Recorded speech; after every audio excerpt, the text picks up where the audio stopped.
completely different person head down to my chest. 지금 영국 언론이 뒤집어졌습니다. 이유가 황당합니다. 이튼 칼리지, 처칠과 왕세자가 나온 바로 그 학교 학생들이 한국을 다녀오더니 돌아와서 이렇게 말한 겁니다. 100년은 뒤처져 있다는 걸 체감했습니다. 세계 최고라는 자부심이 한순간에 무너졌습니다. 이 발언이 온라인에서 걷잡을 수 없이 퍼졌습니다. 영국 상류층 학부모들 반응은 당연히 폭발적이었습니다. 대영 제국의 자존심 같은 학교에서 아시아 작은 나라한테 졌다고 인정한 꼴이니까요.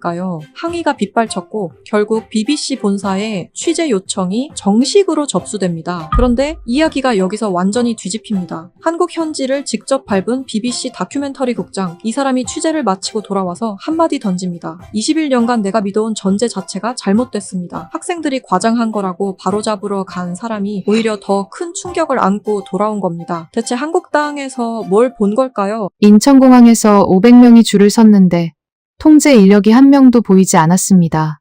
히드로 공항이었다면 보더포스 직원 30명에 경찰 10명은 배치됩니다. 그래도 줄이 꼬이고 투덜거리는 소리가 끊이질 않습니다. 그런데 이 나라에서는 아무도 통제하지 않는데 500명이 완벽한 질서를 유지하고 있었습니다. 이게 제가 한국에 도착하고 5분 만에 목격한 장면입니다. 저는 그레이엄 릴리, BBC2 다큐멘터리 국장입니다. 21년 차.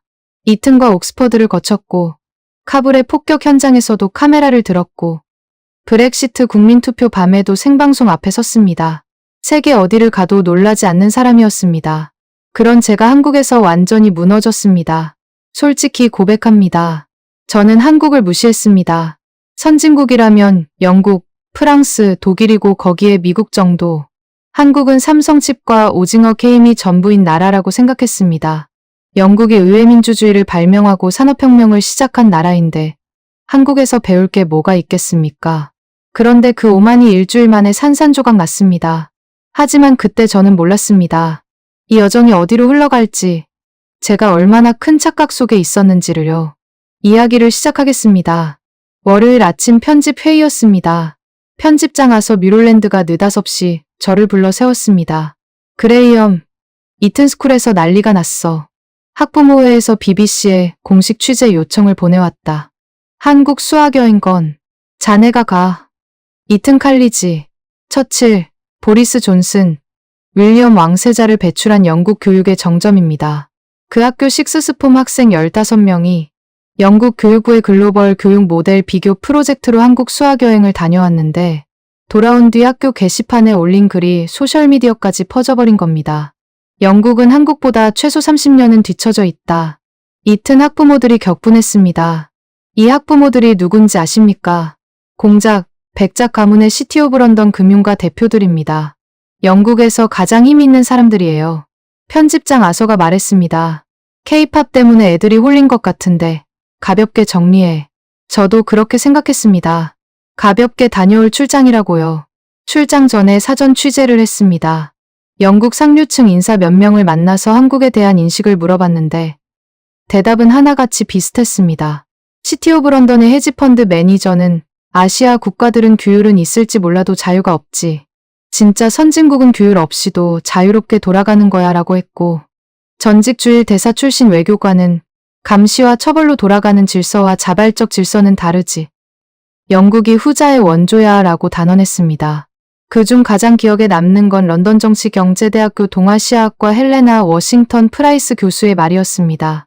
영국 학계에서 아시아 연구의 원로급 인물입니다. 화상 인터뷰에서 그녀가 말했습니다.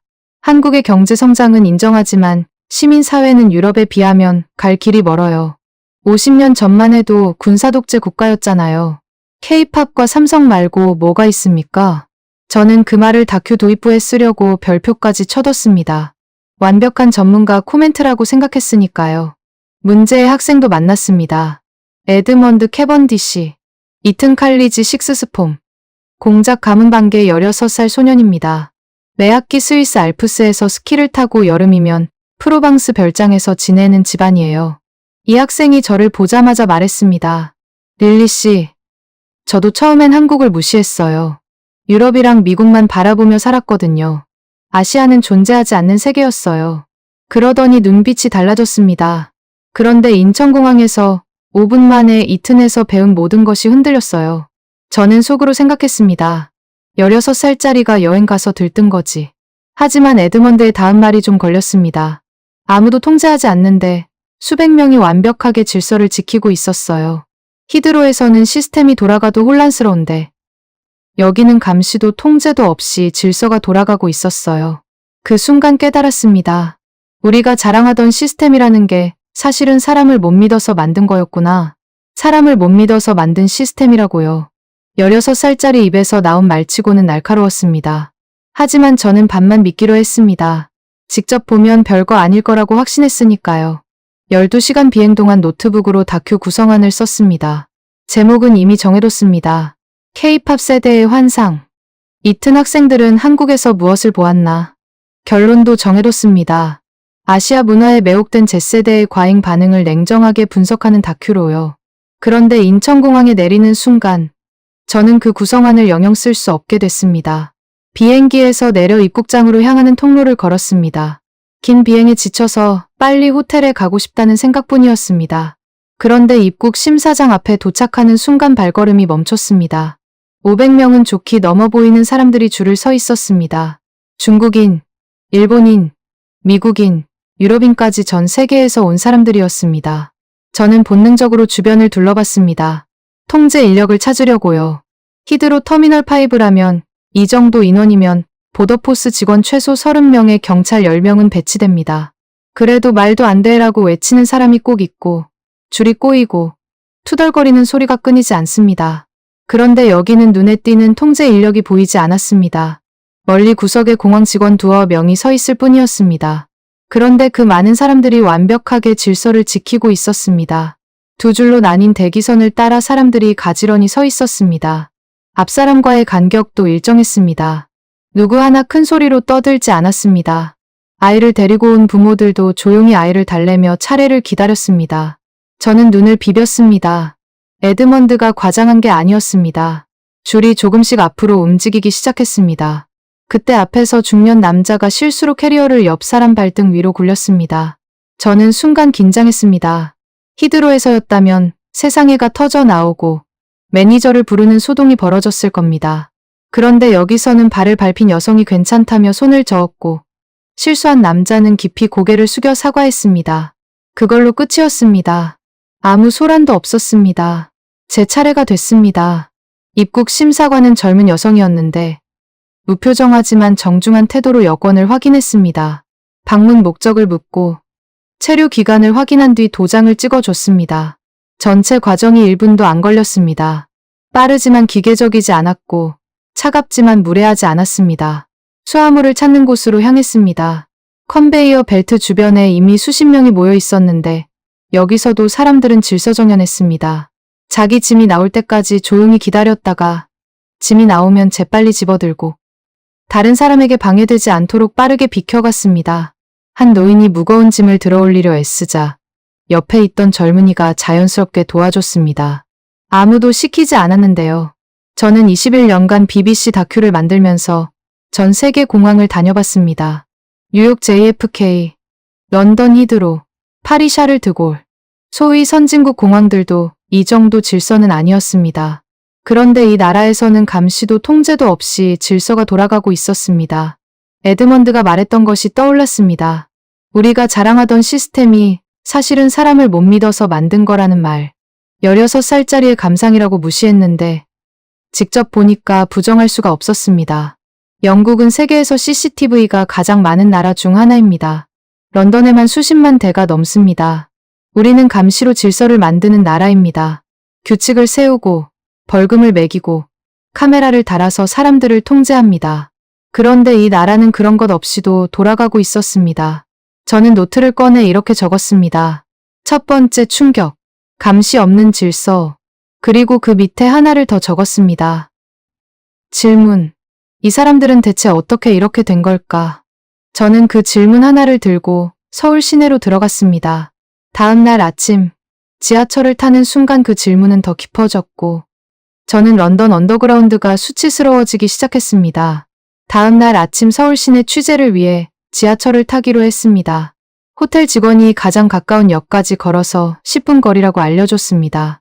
아침 8시, 거리에는 출근하는 사람들이 빠르게 걸어가고 있었습니다. 정장을 입은 직장인들, 교복을 입은 학생들, 운동복 차림의 노인들까지 다양했습니다. 그런데 신기한 게 있었습니다. 그 많은 사람들이 서로 부딪히지 않았습니다. 좁은 인도였습니다. 런던 옥스퍼드 서커스만큼은 아니지만 충분히 사람이 많았습니다. 그런데 사람들은 자연스럽게 오른쪽으로 걸었습니다. 반대편에서 오는 사람들은 왼쪽으로 걸었고요. 급한 사람은 빠르게 앞질러 갔고 천천히 가는 사람은 슬쩍 옆으로 비켜섰습니다. 아무도 지시하지 않았습니다. 신호도 없고 안내 표지판도 없었습니다. 모두가 암묵적인 규칙을 지키고 있었습니다. 런던 거리에서는 어떻습니까? 한 블록 걸으면 3번은 어깨를 부딪힙니다. 관광객을 욕하면서 비켜가는 게 출근 루틴이고 좁은 길에서 서로 양보하지 않아서 미안하다. 잠깐만요가 쉴 새 없이 오갑니다. 그것도 점잖은 경우고 혀를 차면서 지나가는 사람이 태반입니다. 그런데 여기서는 아무 소리도 들리지 않았습니다. 수천 명이 동시에 움직이는데 마찰이 없었습니다. 마치 안무를 짠 것처럼요. 지하철역 입구에 도착했을 때 저는 또 한 번 놀랐습니다. 경비원이 한 명도 없었습니다. 런던 튜브라면 어떻습니까? 역 입구마다 TfL 직원이 서 있고 대형 역에는 경찰이 상주합니다. 테러 경계 단계가 올라가면 가방 검사까지 합니다. 그래도 무임승차하는 사람이 끊이지 않고 개찰구를 뛰어넘는 사람도 있습니다. 그런데 여기는 그냥 자유롭게 들어갈 수 있었습니다. 카드를 찍고 지나가면 끝이었습니다. 계단을 내려가는데 여기서도 사람들은 오른쪽으로 걸었습니다. 올라오는 사람들은 왼쪽을 이용했고요. 에스컬레이터에서 더 놀라운 광경을 봤습니다. 모든 사람들이 오른쪽에만 서 있고 왼쪽은 완전히 비어 있었습니다. 처음에는 이해가 안 됐습니다. 왜 한쪽만 쓰지?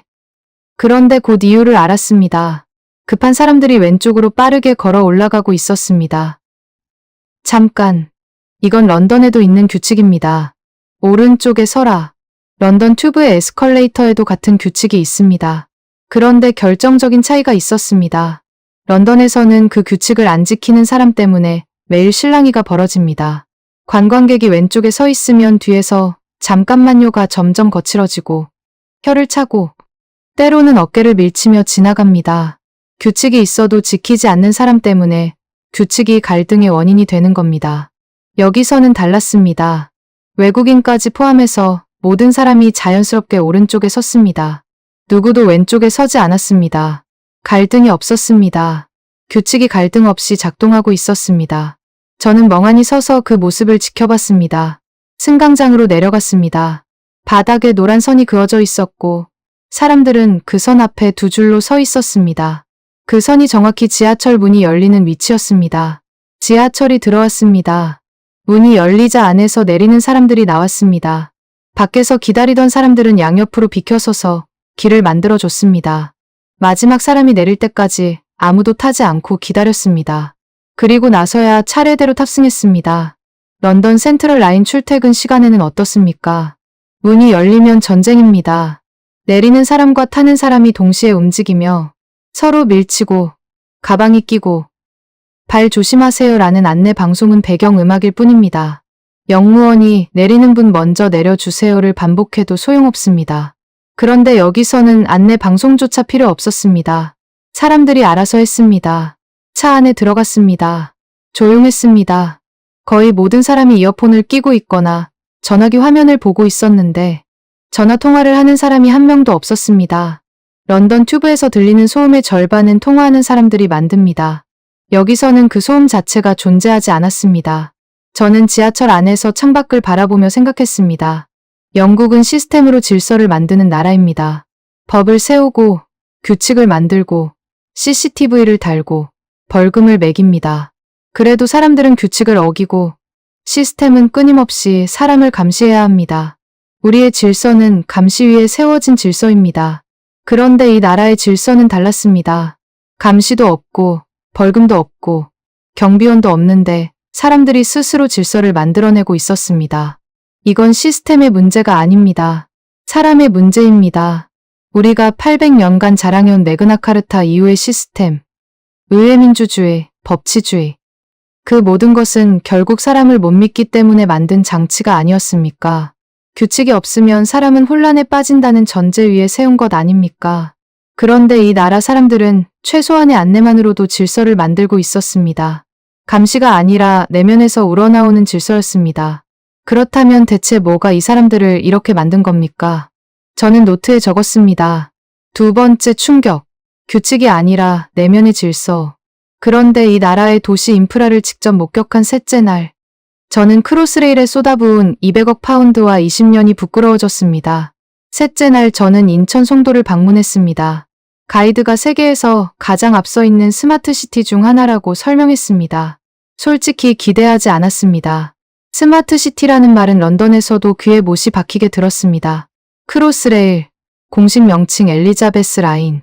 런던 동서를 관통하는 이 철도에 우리는 200억 파운드를 쏟아부었습니다. 하나로 약 35조 원입니다. 구상부터 개통까지 20년이 넘게 걸렸습니다. 그래도 개통 후 첫 해에 신호 장애가 수백 건이었고 일부 구간은 한참 뒤에야 완성됐습니다. 그래서 저는 송도도 비슷할 거라고 생각했습니다. 브로셔용 호풍이겠거니 했죠. 예쁜 조감도만 있고 실제로는 공사 중인 도시. 런던에서 수없이 봐온 풍경이니까요. 그런데 송도에 도착하자마자 생각이 바뀌었습니다. 먼저 눈에 들어온 건 도로였습니다. 차들이 막힘없이 부드럽게 흘러갔습니다. 신호 대기 시간이 거의 없었습니다. 가이드가 설명했습니다. 인공지능이 실시간으로 교통량을 분석해서 신호 시간을 자동으로 조절한다고요. 차가 많은 방향은 길게, 적은 방향은 짧게. 런던의 신호등 시스템은 스쿠트라는 것인데 1990년대에 설계됐습니다. 30년째 패치만 하고 있어요. 카딜리 서커스에서 킹스크로스까지 택시를 타면 3km인데 신호에 걸려서 30분이 넘게 걸릴 때가 있습니다. 런던 시민이라면 누구나 공감할 겁니다. 그런데 여기서는 신호가 살아 있었습니다. 교통 흐름에 맞춰 실시간으로 바뀌고 있었습니다. 공원으로 들어갔습니다. 벤치가 있었는데 그냥 벤치가 아니었습니다. 팔걸이 부분에 태양광 패널이 달려 있었고 휴대전화 충전 포트가 내장되어 있었습니다. 앉아서 쉬면서 전화기를 충전할 수 있게 만든 겁니다. 벤치 옆에는 작은 화면이 있었는데 현재 기온, 습도, 미세먼지 농도가 실시간으로 표시되고 있었습니다. 저는 벤치에 앉아서 한참을 멍하니 화면을 쳐다봤습니다. 벤치 하나에도 이런 기술이 들어가 있다니. 런던 하이드파크 벤치에서 전화 충전을 한다고요? 좋은 농담이군요. 길을 따라 걷다가 쓰레기통을 발견했습니다. 평범해 보였는데 위쪽에 태양광 패널이 달려 있었습니다. 가이드가 설명했습니다. 이 쓰레기통은 내부 센서로 쓰레기가 얼마나 찼는지 감지한다고요.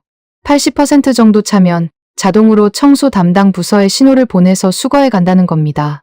런던 시내 쓰레기통은 테러 방지를 이유로 투명하게 만들었습니다.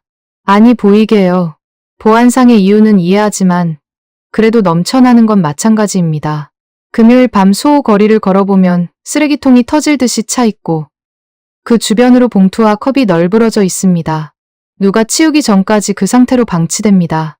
그런데 여기서는 쓰레기통이 스스로 알려주니까 항상 깨끗한 상태를 유지할 수 있었습니다. 가로등도 특별했습니다. 기둥 중간에 작은 상자가 달려 있었는데 대기질 측정 센서라고 했습니다. 도시 곳곳에 가로등에 센서가 달려 있어서 실시간으로 공기 상태를 측정하고 그 정보가 시청으로 전송된다는 겁니다. 특정 지역 공기질이 나빠지면 즉시 원인을 파악하고 대응할 수 있다고 했습니다. 저는 가로등을 올려다보며 생각했습니다. 런던에서는 가로등 전구 하나 갈아 끼우려면 카운슬에 민원을 넣고 석 달은 기다려야 합니다. 그 사이에 어두운 골목에서 사건이 터지면 그제서야 난리가 나고요. 크로스레일에 200억 파운드를 20년 동안 쏟아부은 나라가 있고 도시 전체를 진흥화한 나라가 있습니다. 문제는 돈이 아니었습니다. 우리는 200억 파운드로 철도 하나를 제대로 못 만들었는데 이 나라는 벤치와 쓰레기통까지 똑똑하게 만들었습니다. 하지만 제가 정말 감동받은 건 기술 자체가 아니었습니다. 횡단보도에서 신호를 기다리는데 신호등 기둥에 작은 버튼이 있었습니다. 휠체어 그림이 그려져 있었는데 누르면 신호 시간이 길어진다고 했습니다. 거동이 불편한 사람들이 여유 있게 건널 수 있도록 배려한 겁니다. 인도에는 점자 블록이 깔려 있었고 음향 신호기도 있어서 신호가 바뀌면 소리로 알려줬습니다. 영국은 장애인 권리 법안의 선구자입니다. 평등법, 세계에서 가장 앞선 법률 중 하나라고 자부합니다. 실제로 런던의 접근성은 좋은 편입니다. 하지만 법으로 만든 접근성과 마음에서 우러나온 접근성은 달랐습니다. 런던의 장애인 시설은 법이 요구하기 때문에 설치됩니다. 최소 기준을 맞추면 됩니다. 의무니까요. 하지만 송도에서 본 것들은 달랐습니다. 법적 의무를 넘어선 배려가 곳곳에 스며들어 있었습니다. 횡단보도 신호 시간을 늘려주는 버튼, 가로등마다 달린 대기질 센서, 쓰레기통이 스스로 보내는 신호, 이 모든 것이 하나의 철학을 가리키고 있었습니다. 기술은 도구일 뿐입니다. 중요한 건 그 기술을 누구를 위해 쓰느냐입니다. 크로스레일은 런던의 교통 문제를 해결하기 위해 만들었습니다. 효율을 위한 기술입니다. 송도의 기술은 사람을 돕기 위한 기술이었습니다. 과시하기 위한 것도 아니고 감시하기 위한 것도 아니었습니다. 저는 그 순간 깨달았습니다. 영국은 기술로 문제를 해결하려 하고 한국은 기술로 사람을 돌보고 있었습니다. 같은 기술인데 방향이 완전히 달랐습니다. 노트에 적었습니다. 세 번째 충격. 기술의 목적이 다르다. 그런데 넷째 날, 저는 대형 박물관이 부끄러워졌습니다. 세계에서 가장 많은 유물을 보유한 박물관을 자랑스러워했던 제가 경복궁이라는 궁궐 앞에서 고개를 숙이게 될 줄은 정말 몰랐습니다. 넷째 날 경복궁을 방문했습니다. 솔직히 큰 기대를 하지 않았습니다. 영국에는 대형 박물관이 있지 않습니까? 세계에서 가장 많은 유물을 보유한 박물관, 로제타석, 엘긴 마블, 이집트 미라까지 인류 문명의 정수를 한 지붕 아래 모아놓은 곳입니다. 동양의 궁궐이 그것과 비교가 됩니까? 저는 속으로 비교할 준비를 하고 있었습니다. 대형 박물관이 압도적으로 낫다는 결론을 내릴 준비요. 그런데 경복궁에 들어서는 순간 생각이 바뀌었습니다. 화려하지는 않았습니다. 대형 박물관처럼 거대한 돔도 없고 그리스 신전 기둥을 본뜬 정면도 없었습니다. 하지만 단정하고 품위가 있었습니다. 건물의 처마 곡선, 기둥의 배치, 돌과 마당까지 모든 것이 조화를 이루고 있었습니다. 대형 박물관이 세계의 것을 가져와 쌓아놓은 웅장함이라면 경복궁은 자기 것을 자기 땅에서 가꾼 우아함이었습니다. 다른 종류의 아름다움이었습니다. 저는 비교를 멈췄습니다. 하지만 제가 진짜 놀란 건 건물이 아니었습니다. 사람들이었습니다. 궁궐 곳곳에 관광객들이 있었는데 대부분 조용히 걸으며 구경했습니다. 사진을 찍을 때도 다른 사람을 배려해서 빨리 찍고 비켜줬습니다. 아이들도 뛰어다니지 않고 부모 손을 잡고 걸었습니다. 출입 금지 구역에는 아무도 들어가지 않았습니다. 대형 박물관에서는 어떻습니까? 로제타석 앞에서 셀카를 찍으며 소란을 피우는 관광객이 끊이지 않습니다. 전시물에 손을 대는 사람도 있고 경비원이 주의를 줘도 웃으며 넘어가는 경우가 태반입니다. 세계적인 유물 앞에서도 질서는 경비원의 몫입니다. 그런데 여기서는 경비원이 거의 보이지 않는데도 관광객들이 스스로 질서를 지키고 있었습니다. 공항에서 봤던 것과 같은 광경이었습니다. 더 놀라운 광경이 있었습니다.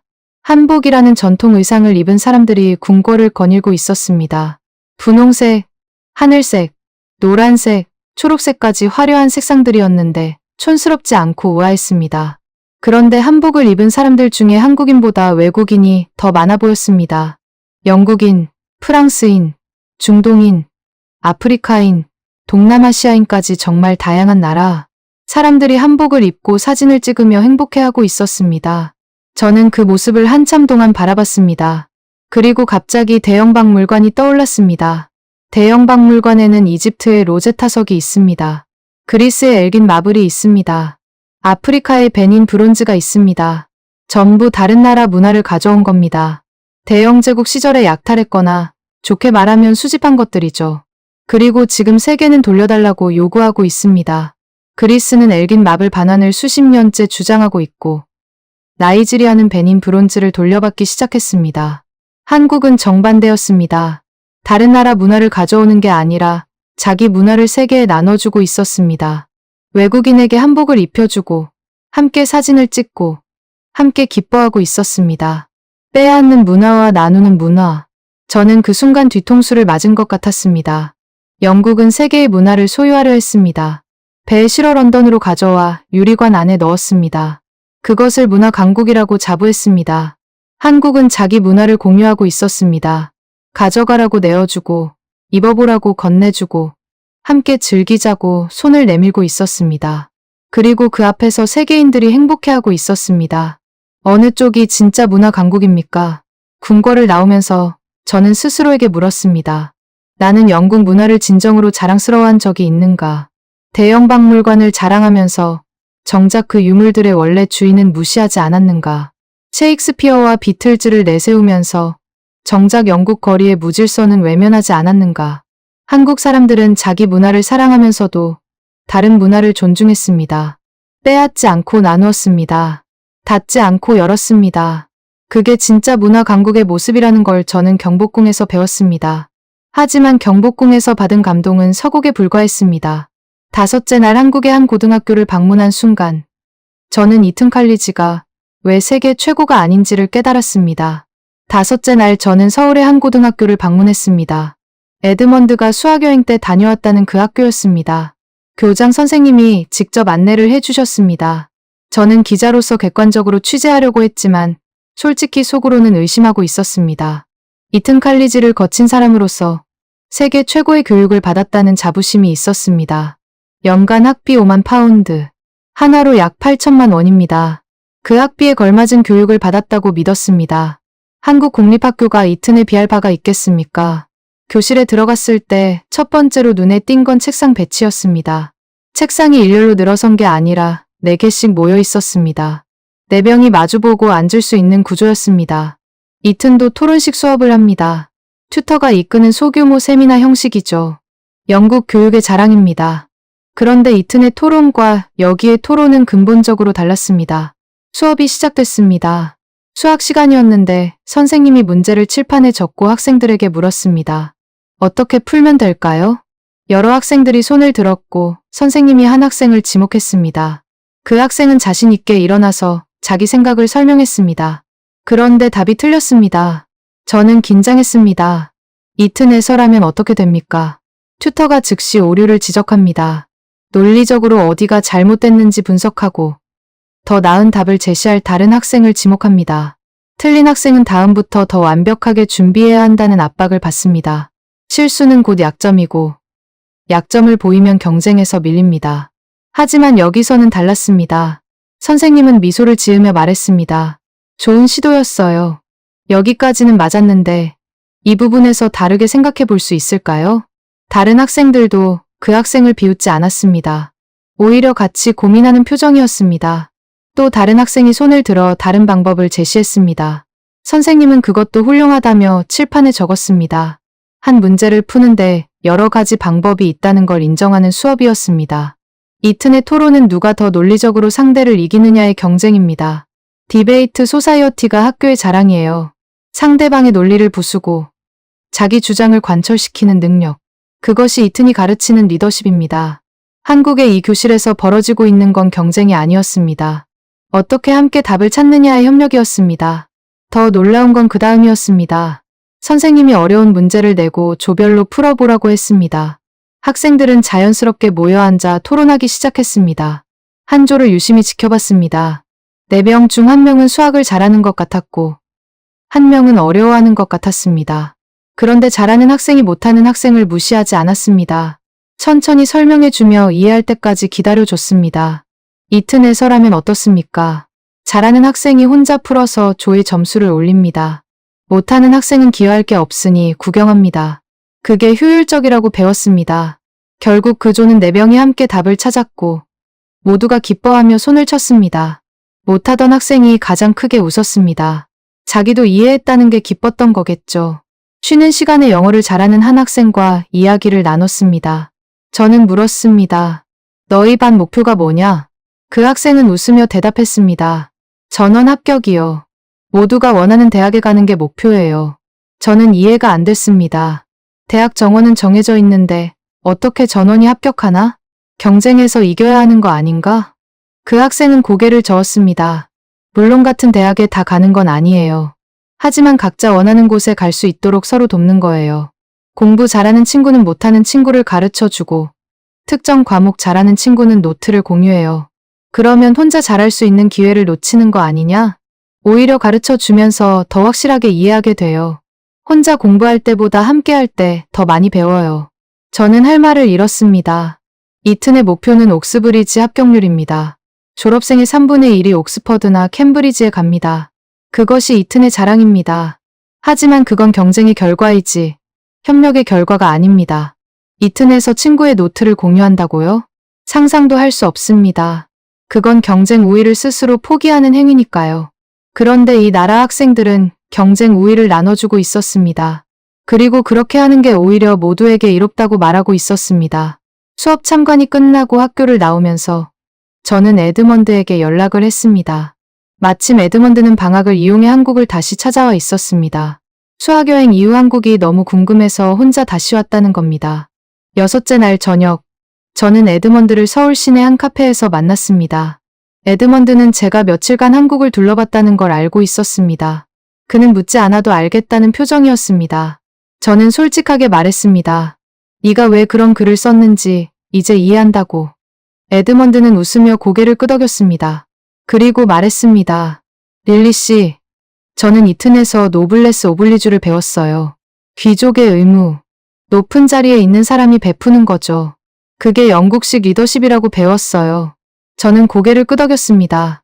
이튼 교육의 핵심이니까요. 그런데 한국에서 본 건 노블레스 오블리주가 아니었어요. 에드먼드는 잠시 말을 멈추더니 계속했습니다. 한국 지하철에서 정장 입은 사람이랑 대학생이 나란히 서 있는 걸 봤어요. 아무도 이상하게 생각하지 않았어요. 고급 레스토랑 사장님이 지하철 타고 출근하고 대기업 간부가 버스에서 노인한테 자리를 양보하는 거예요. 이튼에서는 상상도 못할 일이잖아요. 저는 조용히 들었습니다. 노블레스 오블리주는 결국 위에서 아래로 내려가는 거예요. 베푸는 사람과 받는 사람이 나뉘어 있어요. 하지만 한국에서 본 건 달랐어요. 아무도 베푼다고 생각하지 않았어요. 그냥 당연한 거였어요. 에드먼드가 말했습니다. 릴리 씨, 진짜 교양은 뭘까요? 저는 대답하지 못했습니다. 이튼에서 배운 교양은 포크 나이프를 어떤 순서로 쓰느냐, 어떤 말투로 이야기하느냐 같은 것들이었어요. 하지만 한국에서 본 교양은 달랐어요. 평범한 옷을 입고도 남을 존중하는 것, 아무도 안 보일 때도 줄을 서는 것, 아무도 시키지 않아도 어려운 사람을 돕는 것. 그게 진짜 교양이었어요. 저는 그 말에 가슴이 뜨거워졌습니다. 16살짜리한테 교양이 뭔지 배우고 있었습니다. 옥스퍼드를 나온 21년차 BBC 다큐멘터리 국장이요. 에드먼드가 말했습니다. 저는 이튼을 졸업하면 옥스브리지가 아니라 교육학을 공부하고 싶어요. 한국식 협력 교육을 영국에 도입하는 일을 하고 싶어요. 저는 물었습니다. 주변에서 뭐라고 안 하냐? 에드먼드는 웃었습니다. 처음에는 난리였어요.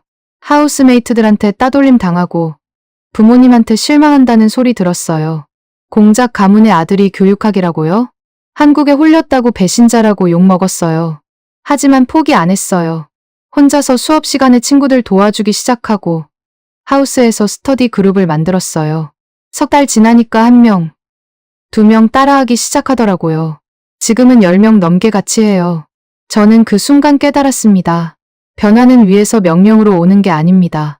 아래에서 한 사람의 깨달음에서 시작됩니다. 에드먼드 같은 학생이 10명, 100명, 1000명이 되면 영국도 달라질 수 있습니다. 한국도 처음부터 이랬던 게 아닐 겁니다. 누군가 먼저 시작했고 따라하는 사람이 늘어났고 그게 문화가 된 겁니다. 그런데 한국은 대체 어떻게 이런 사람들을 만들어낸 걸까요? 60년 전만 해도 세계 최빈국이었던 나라가 어떻게 시민의식에서 대영제국을 넘어선 걸까요? 마지막 날 저는 서울대학교를 찾아갔습니다. 그리고 그곳에서 들은 이야기는 제가 한국에서 받은 모든 충격을 하나로 꿰뚫는 답이었습니다. 마지막 날 저는 서울대학교 사회학과 배한결 교수를 만났습니다. 한국의 시민의식과 사회 변동을 30년간 연구해온 학자였습니다. 저는 단도직입적으로 물었습니다. 한국은 어떻게 이렇게 됐습니까? 일주일간 이 나라를 돌아보면서 저는 완전히 무너졌습니다. 공항에서, 지하철에서, 거리에서, 학교에서 감시 없이 질서가 돌아가고 통제 없이 배려가 작동하고 경쟁 대신 협력을 가르치는 나라. 60년 전만 해도 세계 최빈국이었다면서요. 어떻게 이런 일이 가능합니까? 배 교수는 잠시 저를 바라보더니 조용히 웃었습니다. 릴리 씨, 1960년 한국의 1인당 국민소득이 얼마였는지 아십니까? 모릅니다. 79달러였습니다. 저는 잠시 머릿속으로 계산했습니다. 그 당시 영국의 1인당 국민소득은 1380달러였어요. 한국이 영국의 18분의 1 수준이었습니다. 영국이 비틀즈를 만들고 미니스커트를 유행시키고 스윙인 런던을 즐기고 있을 때 한국은 전쟁의 잿더미 위에서 굶주리고 있었습니다. 저는 할 말을 잃었습니다. 지금 눈앞에 보이는 이 나라가 60년 전에는 영국의 18분의 1이었다니. 배 교수는 계속했습니다. 1950년 6.25 전쟁이 터졌을 때 국제사회는 한국을 포기했습니다. 복구 불가능하다고 했어요. UN 보고서에도 한국은 앞으로 100년이 지나도 선진국이 될 수 없다고 적혀 있었습니다. 배 교수가 손가락을 세워 보였습니다. 그런데 지금 한국은 세계 12위 경제대국입니다. 100년이 아니라 60여 년 만에 해냈어요. 전 세계 역사에서 이런 사례는 단 하나도 없습니다. 저는 물었습니다. 비결이 뭡니까? 배 교수는 잠시 생각하더니 대답했습니다. 교육입니다. 그는 자리에서 일어나 창밖을 바라보며 말했습니다. 전쟁 직후 이 나라는 말 그대로 아무것도 없었습니다. 공장도 없고 자원도 없고 돈도 없었습니다. 석유 한 방울 나지 않는 땅이에요. 영국처럼 식민지에서 자원을 가져올 수도 없었고 미국처럼 광활한 국토가 있는 것도 아니었습니다. 배 교수가 돌아보며 말했습니다. 하지만 하나가 있었습니다. 부모들의 집념이었어요. 폐허 속에서도 굶주리면서도 부모들은 자식을 학교에 보냈습니다. 먹을 것이 없어도 책은 샀습니다. 자기는 못 배웠지만 자식만큼은 배워야 한다는 일념 하나로 버텼습니다. 저는 조용히 듣고 있었습니다. 그리고 그 교육에는 항상 함께라는 가치가 있었어요. 혼자 잘 먹고 잘 사는 게 아니라 다 같이 잘 살자는 거였습니다. 이웃집 아이가 학교에 못 가면 동네가 나서서 돈을 모았어요. 한 집이 어려우면 마을 전체가 도왔어요. 그게 한국인의 DNA입니다. 배 교수가 덧붙였습니다. 릴리 씨, 1997년에 한국에 무슨 일이 있었는지 아십니까? 외환위기 말씀이십니까? 네, IMF 사태라고 부릅니다. 나라가 부도 직전까지 갔어요. 경제가 무너지고 기업이 줄줄이 쓰러지고 실업자가 거리에 넘쳐났습니다. 배 교수의 눈빛이 달라졌습니다. 그때 한국 국민들이 뭘 했는지 아십니까? 금을 모았습니다. 금이요? 네, 결혼반지, 돌반지, 금목걸이. 자기가 가진 금을 나라에 기부했어요. 집집마다 서랍을 열어서 금을 꺼냈습니다. 350만 명이 참여해서 227톤의 금을 모았습니다. 저는 숫자를 다시 되물었습니다. 350만 명이요? 네, 당시 한국 인구의 10분의 1에 가까운 사람들이 자발적으로 참여했습니다. 세계 역사상 유례없는 일이었어요. IMF도 놀랐습니다. 국민들이 자발적으로 나라를 구하는 나라가 어디 있냐고요. 저는 가슴이 뭉클해졌습니다. 350만 명이 결혼반지를 기부하다니. 결혼반지가 뭡니까? 인생에서 가장 소중한 순간의 상징입니다. 사랑하는 사람과 평생을 약속하며 끼웠던 반지입니다. 그걸 빼서 나라에 내놓은 겁니다. 나라가 위기에 빠졌으니까. 나 하나의 추억보다 우리 모두의 미래가 중요하니까. 영국에서 그런 일이 벌어지면 어떻게 될까요? 솔직히 말씀드리겠습니다. 불가능합니다. 브렉시트 때 영국 국민들이 뭘 했습니까? 서로 싸웠습니다. 탈퇴파와 잔류파로 나뉘어서 가족끼리 절교하고 동네가 갈라지고 친구 사이에 금이 갔습니다. 나라가 위기에 빠졌을 때 영국인은 분열했고 한국인은 결혼반지를 모았습니다. 그 차이가 60년의 차이를 만든 겁니다. 배 교수가 마지막으로 한 말이 아직도 귓전에 맴돕니다. 한국 사람들은 우리라는 말을 많이 씁니다. 우리나라, 우리 학교, 우리 회사. 영어에서는 my라고 하는 것들을 한국어로는 우리라고 해요. 내 나라가 아니라 우리나라, 내 학교가 아니라 우리 학교. 그게 한국인의 정신입니다. 영국에서는 내 집, 내 차, 내 의견입니다. 모든 것이 나에서 시작됩니다. 개인의 권리, 개인의 자유, 개인의 소유. 그것이 영국이 800년간 발전시켜온 가치입니다. 한국은 달랐습니다. 우리 집, 우리 학교, 우리 나라. 모든 것이 우리에서 시작됩니다. 인터뷰가 끝나고 저는 한참을 앉아 있었습니다. 머릿속으로 지난 일주일을 정리했습니다. 인천공항에 500명, 지하철의 에스컬레이터, 송도의 스마트 벤치, 경복궁의 한복, 학교의 협력 수업, 에드먼드의 눈물, 그리고 배 교수의 말. 모든 것이 하나로 연결됐습니다. 이 나라는 폐허에서 시작해서 교육과 협력으로 여기까지 온 겁니다. 기적이 아니었습니다. 굶주리면서도 자식을 학교에 보낸 부모들의 집념이었고, 나라가 무너지려 할 때 결혼 반지를 꺼낸 국민들의 헌신이었고, 혼자가 아니라 함께를 선택한 사람들의 문화였습니다. 피와 땀과 눈물의 결과였습니다.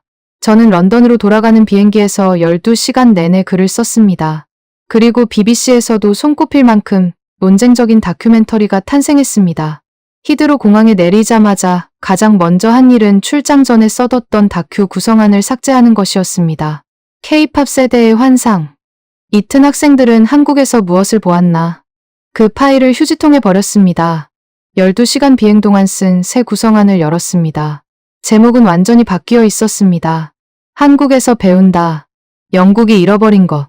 런던에 도착하자마자 편집장 아서 뮤롤랜드를 찾아갔습니다. 아서는 제 얼굴을 보더니 물었습니다. 뭘 봤길래 그런 표정이야? 저는 노트북을 열어 구성안을 보여줬습니다. 아서는 읽기 시작했습니다. 처음에는 시큰둥했습니다.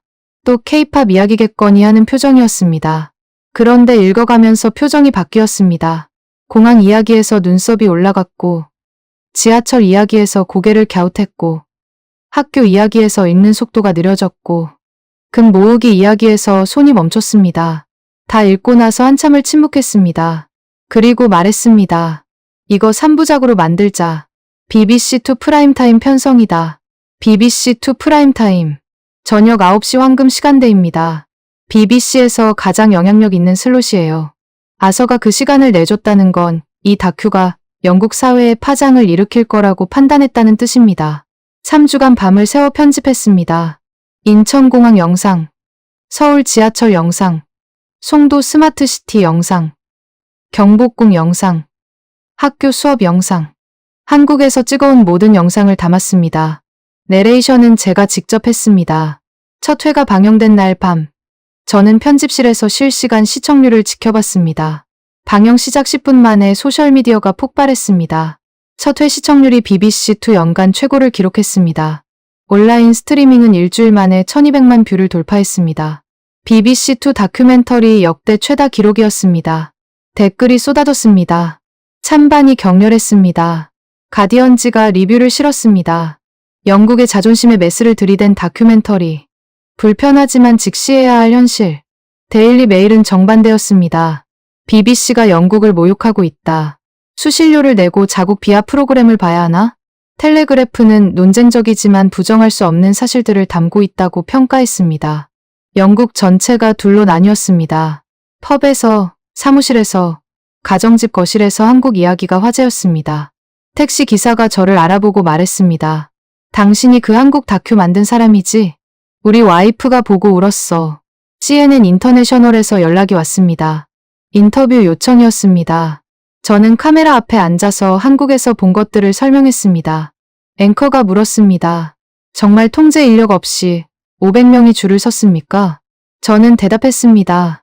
21년간 다큐를 만들면서 본 것 중 가장 믿기 힘든 광경이었습니다. BBC 월드 서비스에서도 다뤘습니다. 프랑스 르몽드가 기사를 실었습니다. 독일 슈피겔이 인터뷰를 요청했습니다. 유럽 전역에서 반응이 왔습니다. 그리고 예상치 못한 연락이 왔습니다. 출장 전에 인터뷰했던 런던 정치경제대학교 교수 헬레나 워싱턴 프라이스였습니다. K-팝과 삼성 말고 뭐가 있습니까? 라고 했던 그 사람이요. 그녀가 이메일을 보내왔습니다. 당신의 다큐를 3부작 모두 봤습니다. 제가 인터뷰에서 했던 발언을 철회하고 싶습니다. 한국에 대해 다시 공부해 보겠습니다. 저는 그 이메일을 읽으며 생각했습니다. 사람은 변할 수 있다고. 저도 변했으니까요. 이코노미스트지가 칼럼을 실었습니다. 제목이 기억납니다. 한국의 시민의식은 유럽이 잃어버린 사회적 자본의 교과서다. 유네스코 교육국장이 제 다큐를 소셜미디어에 공유했습니다. 이렇게 썼습니다. 모든 교육 정책 담당자들이 봐야 할 다큐멘터리. 한국의 교육은 경쟁이 아니라 협력을 가르친다. 그 글이 5만 번 넘게 공유됐습니다. 더 놀라운 일이 벌어졌습니다. 영국 교육부 장관이 저를 만나고 싶다고 했습니다. 장관실에서 1시간 동안 한국 이야기를 했습니다. 장관은 진지하게 들었습니다. 그리고 말했습니다. 한국 교육 시스템을 연구하는 태스크포스를 검토하고 있습니다. 당신도 참여해 주십시오. 저는 다큐 프로듀서이지 교육 전문가가 아니라고 했습니다. 장관이 대답했습니다. 직접 본 사람이 가장 잘 압니다. 그리고 이튼 칼리지 학장이 공식 성명을 냈습니다. 저는 이 문장을 읽었을 때 소름이 돋았습니다. 우리 학생들의 관찰이 옳았음을 인정합니다. 이튼 칼리지는 한국의 교육 철학에서 배울 점이 있는지 검토할 것입니다. 이튼 칼리지입니다. 600년 역사의 이튼 칼리지가 한국에서 배울 게 있다고 공식적으로 인정한 겁니다. 처치를 배출한 학교가 고개를 숙였습니다. 저는 그 성명을 읽으며 생각했습니다. 제가 한 건 그저 눈으로 본 것을 카메라에 담은 것뿐인데 이렇게 큰 파장이 일어날 줄은 정말 몰랐습니다. 하지만 저를 가장 기쁘게 만든 건 시청률도 아니고 언론 반응도 아니고 장관 면담도 아니었습니다. 다큐가 나간 뒤 석 달이 지나서 벌어진 일이었습니다. 다큐가 방영된 뒤 석 달이 지났습니다. 영국 곳곳에서 작은 변화들이 시작됐습니다. 런던 남부의 한 공립학교에서 전원 합격 프로젝트를 시작했다는 소식이 들려왔습니다. 한국의 협력학습 모델을 벤치마킹한 거였습니다. 학생들이 서로 가르쳐주는 스터디 그룹을 만들었고 성적이 좋은 학생이 어려워하는 친구를 돕는 피어 튜터링 시스템을 도입했다고 합니다. 석 달 만에 학교 평균 성적이 올라갔다는 보고가 나왔습니다. 맨체스터의 한 쇼핑센터에서는 에스컬레이터에 오른쪽에 서주세요. 캠페인을 새로 시작했습니다. 원래 런던에만 있던 규칙인데 제 다큐를 본 매니저가 한국 지하철 영상에 감명받아 도입한 거였습니다. 매니저가 제게 이메일을 보내왔습니다. 한국 사람들이 아무 안내 없이도 지키는 걸 보고 부끄러웠습니다. 우리도 할 수 있다고 생각했어요. 브리스톨의 한 중학교에서는 매주 금요일을 협력의 날로 지정했다는 소식도 들었습니다. 경쟁 대신 협력을 가르치는 날, 시험 점수로 줄 세우는 대신 조별로 프로젝트를 수행하고 서로의 기여를 평가하는 방식이었습니다. 작은 움직임들이었습니다. 하지만 시작이었습니다. 에드먼드에게 연락이 왔습니다. 자기 학교에서 변화가 일어나고 있다고 했습니다. 처음에 에드먼드를 따돌렸던 하우스메이트들이 이제는 함께 스터디 그룹을 만들어 공부하고 있다고 했습니다. 이튼스쿨 역사상 처음으로 학생들이 자발적으로 서로 가르쳐주는 문화가 생기기 시작했다는 겁니다. 에드먼드는 말했습니다. 릴리 씨, 다큐가 큰 힘이 됐어요. 저 혼자 말할 때는 아무도 안 들었는데 다큐가 나가니까 사람들이 믿기 시작했어요. 저는 대답했습니다. 내가 한 건 그저 네가 보여준 걸 영상으로 옮긴 것뿐이다. 에드먼드가 웃으며 말했습니다. 하나 더 알려드릴 게 있어요. 저희 아버지가 변했어요. 처음에 한국에 홀렸다고 화를 내셨던 분이 다큐를 보시더니 한참을 아무 말 없이 계시다가 이러셨어요. 아들, 너가 옳았다. 저는 전화기를 들고 한참을 아무 말 못했습니다. 공작 가문의 가장이 16살 아들에게 너가 옳았다고 말한 겁니다. 영국 귀족의 자존심을 생각하면 그 한마디가 얼마나 무거운 말인지 아실 겁니다. 지금까지 제가 한국에서 목격한 7일간의 이야기였습니다. 21년간 BBC 다큐를 만들면서 카불에도 갔고 브뤼셀에도 갔고 워싱턴에도 갔습니다. 하지만 가장 큰 충격을 받은 곳은 한국이었습니다. 통제 인력 없이 500명이 줄을 서는 나라, 에스컬레이터 왼쪽을 비워두는 나라, 쓰레기통이 스스로 신호를 보내는 나라, 틀린 답에 칭찬하는 나라, 경쟁 대신 협력을 가르치는 나라. 저는 이제 압니다. 진짜 선진국은 GDP가 높은 나라가 아닙니다. 역사가 긴 나라도 아닙니다. 시스템이 좋은 나라도 아닙니다. 시민의 마음이 높은 나라입니다. 서로를 믿고 서로를 배려하고 함께 성장하려는 나라입니다. 한국은 그걸 보여줬습니다. 60여 년 전 한국은 전쟁의 폐허였습니다. 1인당 국민소득 79달러, 영국의 18분의 1. 국제사회는 포기했습니다. 100년이 지나도 선진국이 될 수 없다고 했습니다. 하지만 한국인들은 포기하지 않았습니다. 굶주리면서도 자식을 학교에 보냈습니다. 나라가 무너지려 할 때 결혼반지를 기부했습니다. 혼자가 아니라 함께였습니다. 그래서 60여 년 만에 세계 12위 경제대국이 됐습니다. 시스템이 아니라 사람의 힘으로, 감시가 아니라 내면의 질서로, 경쟁이 아니라 협력으로. 영국은 시스템으로 세계를 지배했습니다. 한국은 사람으로 세계를 감동시켰습니다. 우리가 잃어버린 것은 시스템이 아니었습니다. 사람에 대한 믿음이었습니다. 저는 한국에서 그것을 찾았습니다. 여러분, 지금까지 BBC 다큐멘터리 국장 그레이엄 릴리의 한국 7일간의 이야기를 함께 하셨습니다. 어떠셨습니까? 1인당 국민소득 79달러, 유엔이 100년이 지나도 선진국이 될 수 없다고 선언한 나라, 그리고 나라가 무너지려 할 때 350만 명이 꺼내놓은 결혼반지 227톤. 그 반지를 빼는 손은 떨렸을 겁니다. 평생의 약속이 담긴 반지를 내려놓는 마음은 아팠을 겁니다. 하지만 그들은 내 것보다 우리 것을 선택했습니다. 묵묵히, 조용히, 아무도 시키지 않았는데. 이튼 칼리지 학장은 결국 이렇게 말했습니다.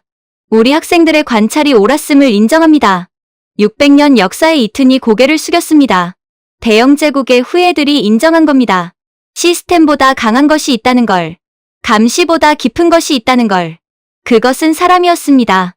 이 이야기가 더 많은 사람에게 닿아야 한다고 생각하신다면 지금 이 영상을 공유해 주십시오. 여러분의 공유 하나가 세계가 한국을 어떤 나라로 기억하게 할지를 결정합니다. 가슴이 뜨거워지셨다면 댓글에 함께 두 글자만 남겨주십시오.